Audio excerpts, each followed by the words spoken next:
આજે સમગ્ર ભારતના લોકોનું સમગ્ર ભારતીયોનું અપમાનજનક ટિપ્પણી કરી છે।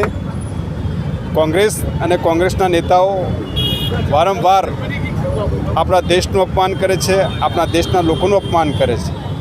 શ્યામ પુતળાએ જે નિવેદન કર્યું છે કે પૂર્વ ભારતના લોકો ચીનીઓ જેવા છે, પશ્ચિમ ભારતના લોકો આફ્રિકા જેવા છે, પશ્ચિમ ભારતના લોકો અરબો જેવા છે।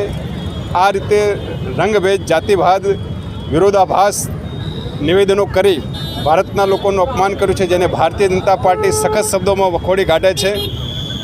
વર્તમાન સમયમાં દેશની અંદર જે ચૂંટણી ચાલી રહી છે અને આ ચૂંટણીમાં જ્યારે કોંગ્રેસ પાર્ટી હારી રહી છે, કોંગ્રેસ જ્યારે હારતી હોય છે ત્યારે હતાશાની અંદર આવા નિવેદનો કરી અને દેશના લોકોનું અપમાન કરે છે અને આ અપમાન બદલ દેશની જનતા કોંગ્રેસને સજા કરશે એવું આપના માધ્યમથી હું જણાવવા માગું છું।